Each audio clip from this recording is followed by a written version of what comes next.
Ako na bahala rito. Hindi kita pwedeng iwan, Ilyas. O ito man ang ating wakas. Hindi kita hayaang mag-isa. Kasama tayo mamamatay. Kung hindi ka alis, pareho tayo mamamatay. Magpalit na lang tayo ng kasuotan para malinlang natin sila. Hanapin sila, wag kayang makatakas ang dalawa. Umalis ka na. Ito na ang pagkakataon mo para mabuhay at ipagpatuloy ang laban. Sige, Ilyas. Hindi kita makakalimutan.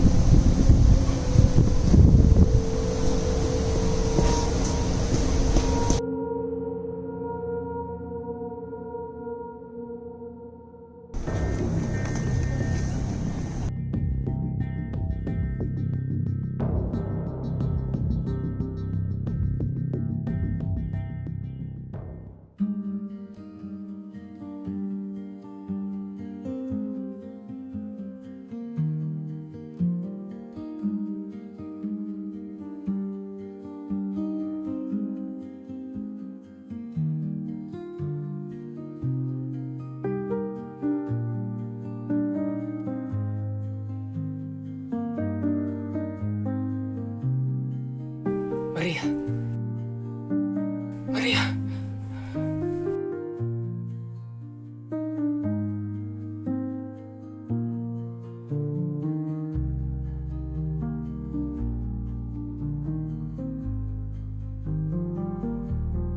Naginip lang.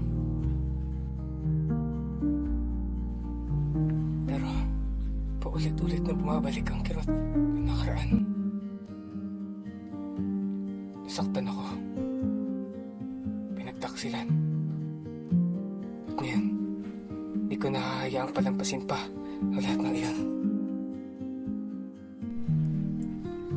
Wala na ang Crisostomo Ibarra na puno ng pag-asa at pagmamahal sa bayan.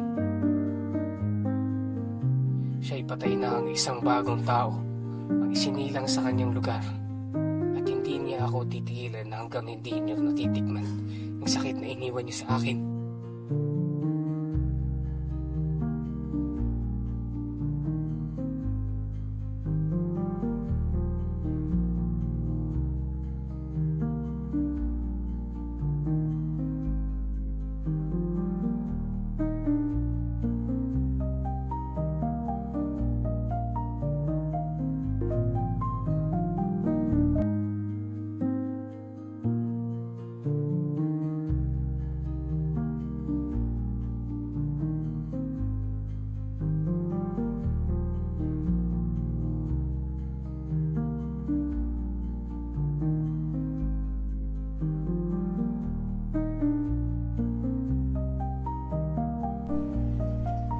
Babalik ako. Ngunit hindi bilang si Ibarra. Mula ngayon, ako na si Simon. At ako ang magpapawaksak sa inyong lahat.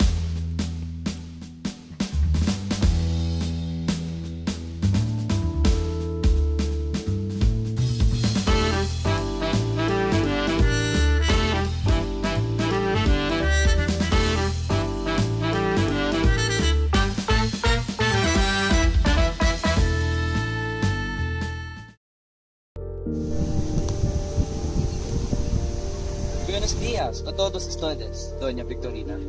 Kapitan, bakit sobrang bagal ng makina? Hindi ba pwedeng bilisan?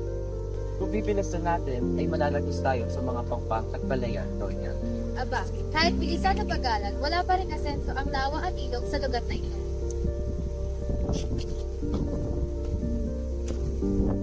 Dali lamang ang solusyon doon. Ewan ko ba kung bakit di nila ito naiisip. Paggawa ng bagong ilog at sarahan ang dating ilog Pasig. Ngunit Ginoong Simon, saan naman tayo kukuha ng pondo para sa mga manggagawa? Di na kailangan doon. Mga bilanggo na ang gagawa.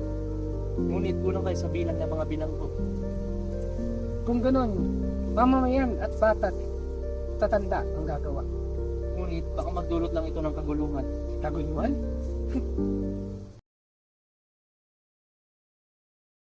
Oh, Basilio. Oh, Kapitan! Kamusta nga pala ang akademya ng Wikang Kastila na binubuo ninyo? Buti naman po, nakahanda na ang mga guro at paralan na gagamitin. Mukhang hindi matutuloy yan. Di ba tutol si Padre sa inyo? Ngunit niregaluhan namin siya ng 2 kabayong kastanyo. At nangako ang general na tutulungan kami. At saan naman kayo kukuha ng pondo? Pag-aapat ang bawat isa sa amin at ang gamit ay ibibigay ng mayamang si Makaray. Buti naman, sana maging matagumpay ang inyong mga plano. Paitulutan niyo ako mauna sa itaas. May kailangan ako.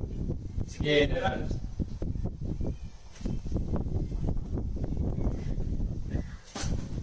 Mukhang masaya kayo. Maaari bang sumali? Walang problema, Senyor Simon. Bueno, gusto niya akong saluhan ng isang basong cerveza. Maraming salamat, ngunit hindi kami umiinom ng alak. Hindi umiinom? Kung si Padre Camora ang tatanungin, masama raw ang tubig. Bakit mo din kay Padre Camora na kung tubig ang iinumin niya, baka mas mabuti pa ng lahat. Alam namin ang tawag sa amin ng Pilipino ay tubig. At ang mga Kastila naman ay apoy. Alam namin na ating lahat na ang pumapatay sa apoy ay tubig. Ganun ba? Kailan naman mangyayari ang kababalaghan na ito? Hindi yun kababalaghan, senyor. Kung hindi batas ng kalikasan. Bueno, pwede namin.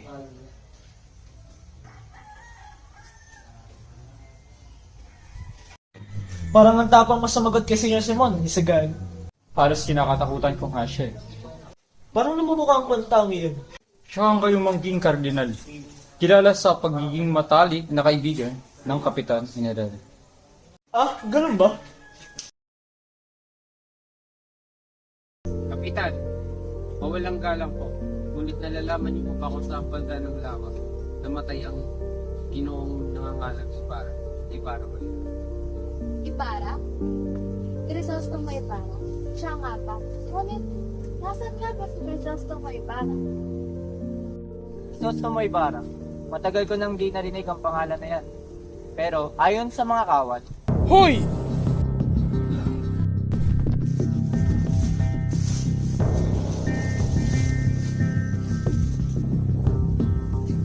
Vámonos! Rapido! Fuego! 13 taon na mula nang nangyari ang pangyayari niyon. Kung gayon, Kapitan, ang kanyang bangkay ay Nakasama sa libingan ng kanyang ama. Di ba? Isa rin siyang pilibustero. iyan ang tinatawag na murang paglilibing. Tama ba, Padre Camora? Sadyang walang mararangal na libingan ng mga pilibustero, katulad nila.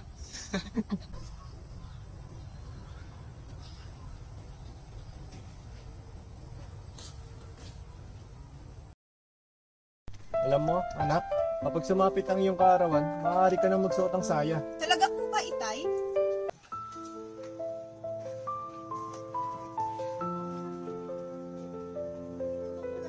Telesporo, buti naman at narito ka. Magandang umaga, Padre.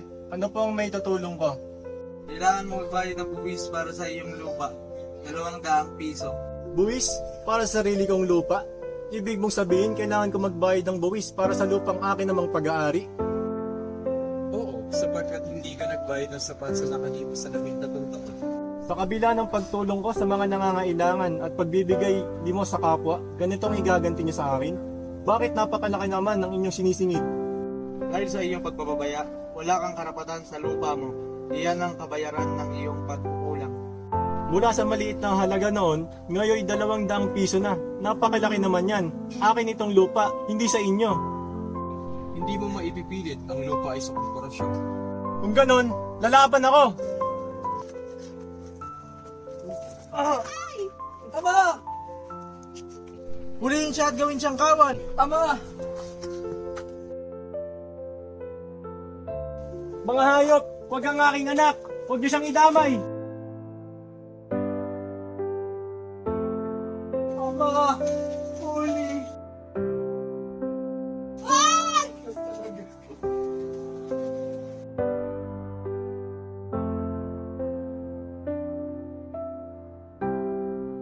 ₱500 piso ang hinihingi ng aming pinuno. Kung hindi nyo na siya muling makita.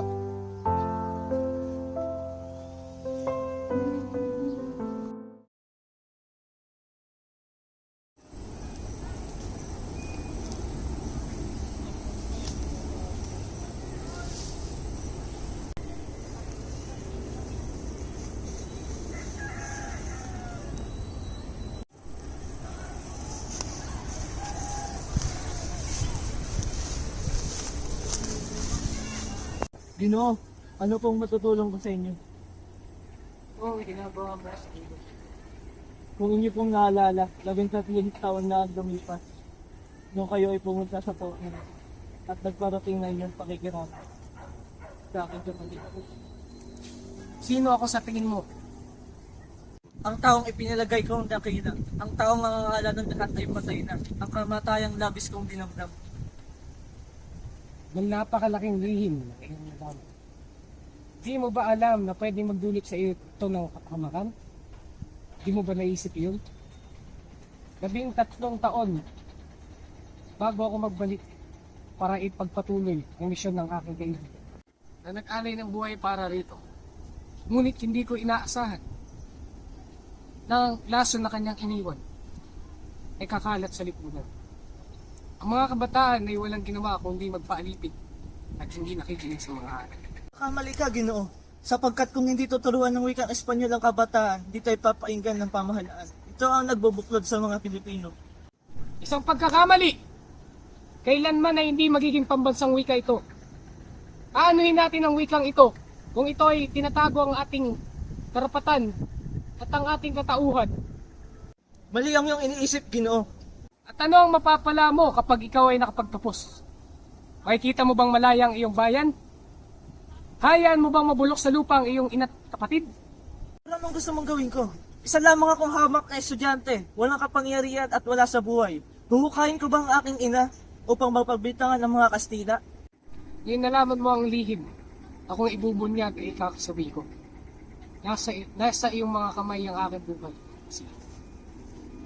Tayo ay nakakabilang sa mga taong haw sa katarunan. Tulungan mo akong pabaksakin ang pamahalaan. Pag-iisipan ko, Ginoong Simon.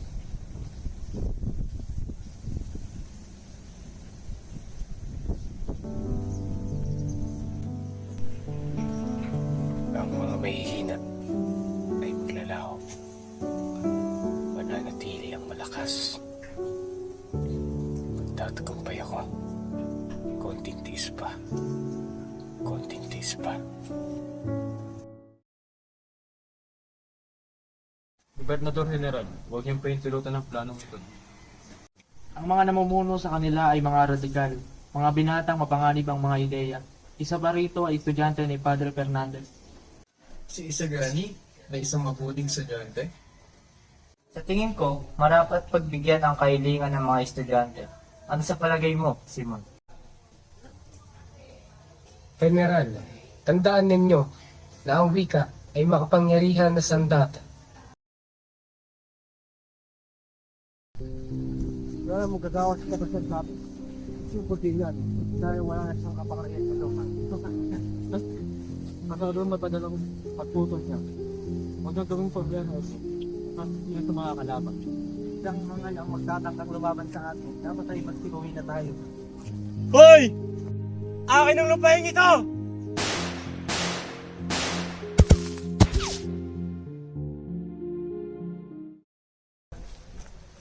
Wala na talagang modo ang mga kabataan ngayon. Pauman, Ginoo. Hindi ba kayo ang dahilan kung bakit nabigo ang plano namin magtatag ng akademya ng wikang Kastila? Oo, ako nga. Dapat nga ipasalamatan ninyo ako. Pasalamatan? Anong ibig mo sabihin? Balak niyo bang dagdagan ang 4 na pong wika sa ating bansa? Lalo lang tayong hindi magkakaintindihan yan. Ngunit, Ginoo, kung magkakaroon ng wikang Kastila, mas mapapalapit tayo sa pamahalaan at mas magkakaintindihan. Dahil sa ginawa mo, mauudlot ang pag-unlad ng Pilipinas ng 100 taon. Isang malaking pagkakamali. Gusto niyo bang patayin ang inyong sariling pagkatao? Ipaubay ang inyong isipan sa ibang pananaw? Mas lalo kayong magiging pipit-pilay. Anong ibig mong sabihin, Ginoo? Ang wika ay salamin ng kaluluwa. Kapag naalis ito, mawawala na pagkakailanlan at karunungan ng bansa. At posibleng mamatay ito. Kung ganyan ang iyong paniniwala, habang buhay kayong nakagapos sa kapangyarihan ng Espanya, walang kalayaan. Iyan ang iyong pananaw, ngunit hindi mo kami mapipigilan. Buhay namin ang aming puhunan at nasa amin ang panig ng batas. Kami ang nasa matuwid.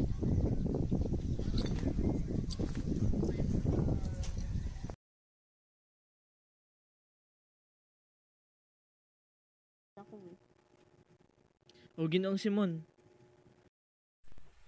Kamusta si Kapitan Tiago? mahina na ang pulso niya. Wala na rin siyang ganang kumain. Tuluyan ng kumakalat ang lason sa katawan niya. Ano ba ang pakay mo, Ginoong Simon? Ano ang bagay lang ang kailangan ko dito? Nakamatayan mo, o ang kinabukasan mo. Kailangan mong mamili. Panig ng mga umaapi, ang panig ng bayan mo. Sa panig ng inaapi o ng umaapi, yan ang hindi ko pa alam. Magdesisyon ka. Isang oras na lang bago ang magsikan. Bukas, wala nang umis ang universidad. Wala nang mag-aaral. Wala na rin magpapahirap sa atin. Ngunit ang paghihimaksik ay tulad ng pagpapatiwakal. Paghimagsik lang ang tanging pag-asa. Nasa karunungan ng pag-asa, ang karunungan ng walang kamatayan. Nasa pananalig sa bayan, ang tunay na kahulugan. Sige, anang-aral sa alaala ni Elias. Pamuluan mo ang hukbo. Usuwin mo ang Santa Clara. Kuhanin mo ang isang taong ikaw lang ang nakakakilala. Bukod kay Kapitan Tiago, si Maria Clara. Hindi na kayo doon, Simon. Si Maria Clara ay patay na. Patay? Paano? Paano nangyari ito? Hindi. Hindi siya patay. Hindi siya pwedeng mamatay. Ililigtas ko siya. Kuminahon ka. Wala na tayong magagawa kundi tanggapin ang katotohanan. Namatay siya. Ang hindi naman nalalaman na ako'y nagbalik. Namatay siya. Ang hindi man lang nalaman na ako'y buhay.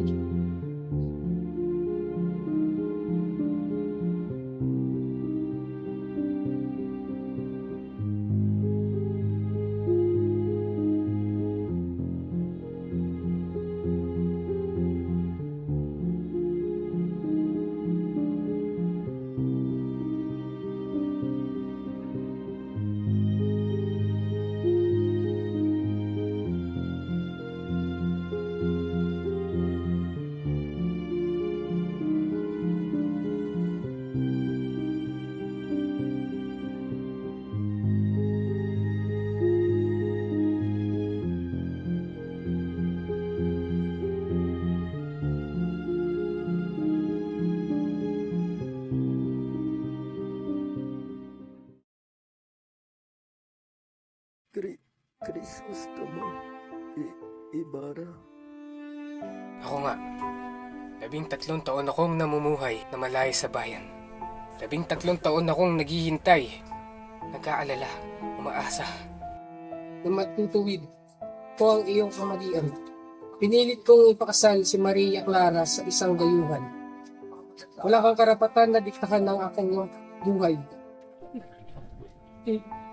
Ang anak ko, patay na? Maria Clara, hindi mo anak. Ha? Anong ibig mong sabihin? Siya ni Padre Damas.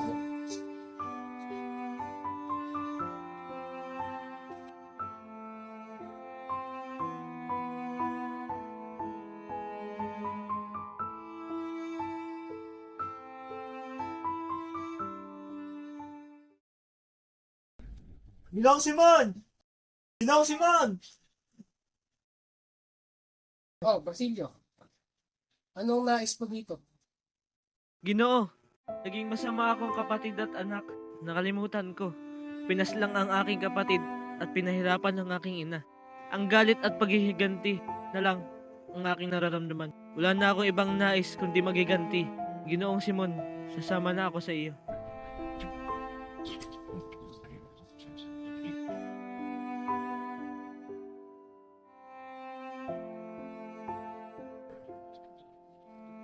Sandali, dinamita ba iyon?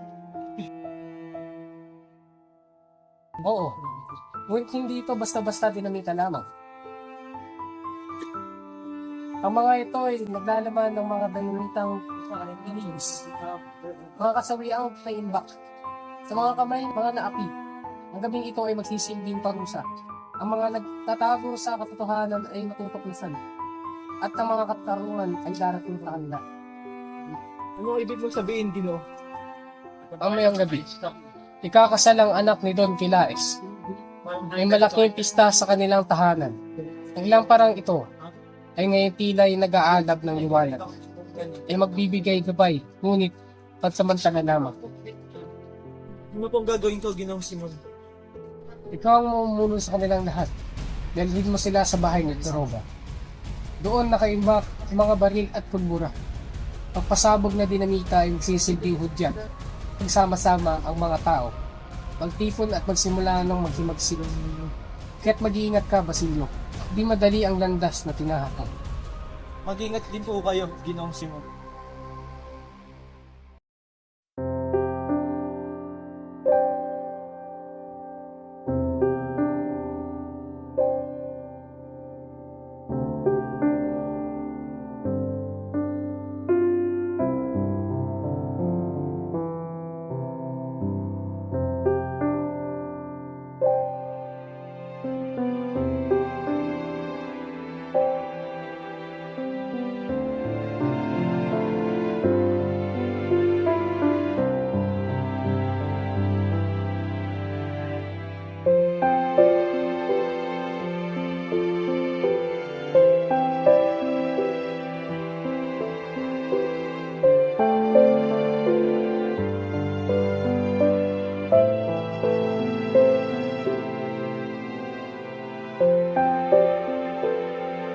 Sa harap ng Diyos at ang buong sambayanan, tinataguyod natin ang magkasamang dalawang puso, Juanito, Paulita.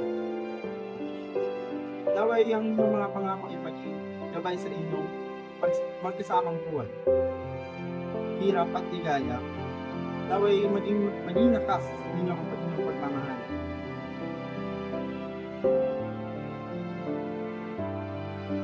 Simula tayo, Paulita, ng isang bagong buhay. Magkasama tayo, Juanito, hanggang sa dulo ng panahon.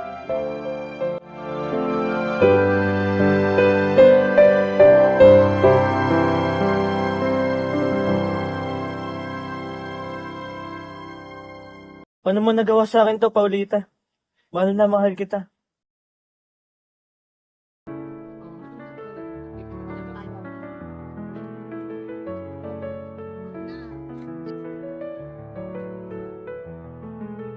Ginoong Simon, mabuti na lamang at nakarating kayo. Halika't samahan niyo kami sa pagkainan. Maraming salamat sa inyo na ito pagtanggap sa nang dito. Ngunit ako hindi na magtatagal. Ano? Hindi ako papayag na makaalis ka kaagad. Halika, samahan niyo kami. Tiyak magugustuhan niyo ang pagkain. Ang ganda ng lamparang iyan. Maraming salamat, Ginoong Simon. Ngunit sigurado ko bang ayaw mo muna kumain kahit sa liit. Salamat sa iyong alok. Ngunit may mahalaga akong gagawin ngayon. Hindi maaaring ipagpaliban ito. Pasensya na. Sige na, mauuna na ako. Sige, salamat din, Ginoong Simon.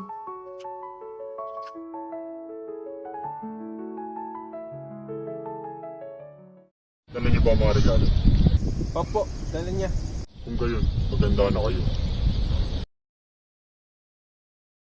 Huwag kang mag-alala, Basilio. Tiyak na maaayos din ang lahat.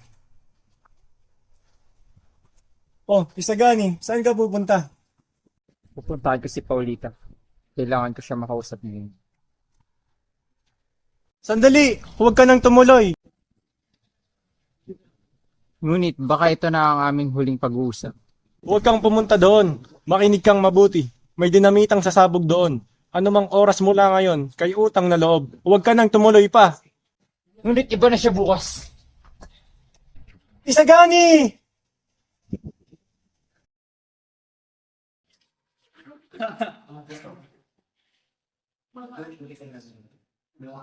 Ang ganda ng lamparang iyan. Nanggaling kay Simon. Sandali! Namatay ang silbi. Huwag mag-alala, madali lang yan ayun. Sandali, ano ito? May nagtagan paras. Susunod ko ba? Masamang biro yan. Ano ba kayo? Huwag kayong magambala. Hindi naman siguro totoo yan. Ngunit ito'y nanggaling sa isang tao na matagal ang patay. Masamang biro ito. Ngunit ito'y sulat ni Crisostomo Ibarra. Hindi kaya iskin niya tayong katayin.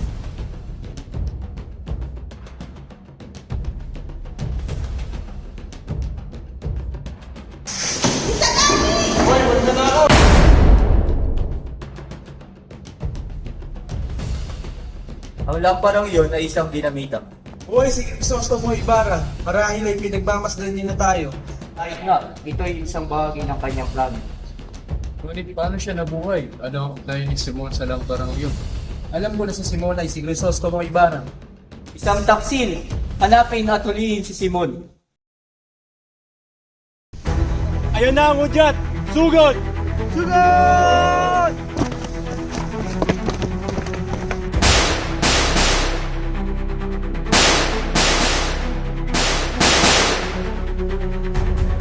Sir Simon, ano balita? Hindi na tuloy yung pagsabi. Bakit? Sisigang. Tinabo niya lang para sa ilog.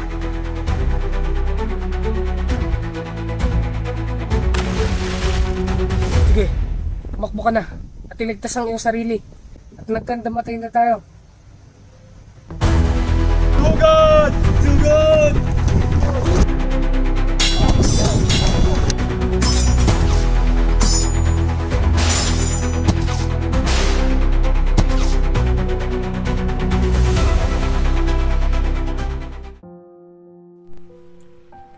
Bakit ako nabigo? Bakit ako pinaparusahan ng ganito? Ang lahat ng ito, ang paghihiganti, ang revolusyon. Saan ako nagkamali?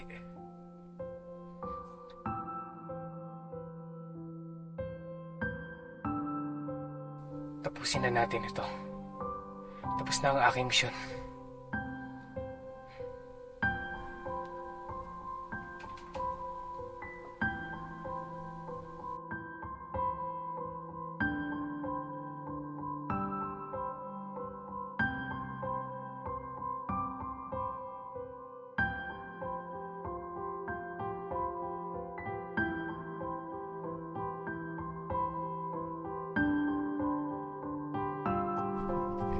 Lumusin mo. Diyos ko. Sandali, ako'y tatawag ng doktor. Pero huwag na, brother. Huwag pa nangyari na ang tao ay pangyari.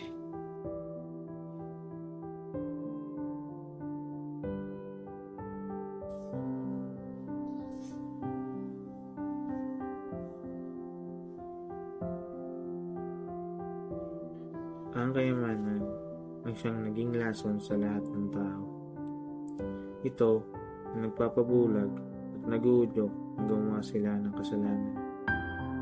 Kung may tao na nangangailangan ng mas malinis na hangarin, ipaintulot ng Diyos na ikaw ay matagpuan. Samantala, diyan ka muna sa ilalim ng dagat, kung saan di makakapalulit ang kasamaan.